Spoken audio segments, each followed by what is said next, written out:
Good morning good evening everyone. त्यही हो, आज चाहिँ हाम्रो के भन्छ घरमा सुँगुर काट्नु भएको थियो अनि त्यही सुँगुर काटेर सुँगुरको मासुलाई स्पेसल बनाउनको लागि झ्याउसँग याङबेन बनाएर खाँदैछौँ। अनि याङबेन भनेको देख्न सक्नुहुन्छ यस्तै हुन्छ है याङबेन भन्ने चिज। अनि यता हाम्रो मम्मी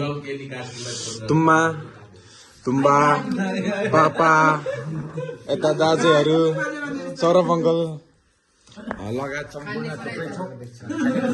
हामीले चाहिँ हल्का अब मनोरञ्जन पनि भाइ चाहिँ बडा कुकिङमा एकदम है। अब हाम्रो फ्यामिलीमा को मिस हुनुभएको छ एकदम अब यस्तोहरू त मिस गर्नुहुन्छ है। अब अहिले खाना बनाउनु राम्ररी आउनु पर्ने हुन्छ। सबैभन्दा नजिकमा राधिका दिदीलाई भन्न हामीले त साह्रै मिस गरेको आउनु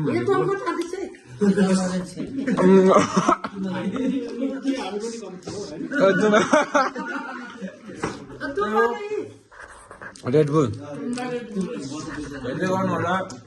अब सब्सक्राइब गर्नु होला च्यानललाई। आयो तपाईँहरूलाई इन्जोय गर्नुभयो होला।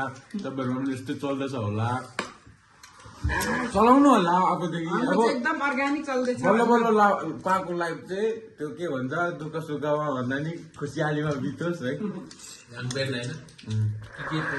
याङबेन तपाईँहरूलाई यसको रेसिपी चाहिन्छ भने कमेन्ट गर्नु होला। हाम्रो मम्मीले रेसिपी हालिदिनुहुन्छ।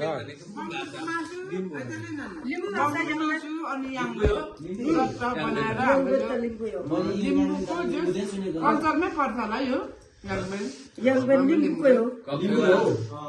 चारवटा बनाउने खाने हो।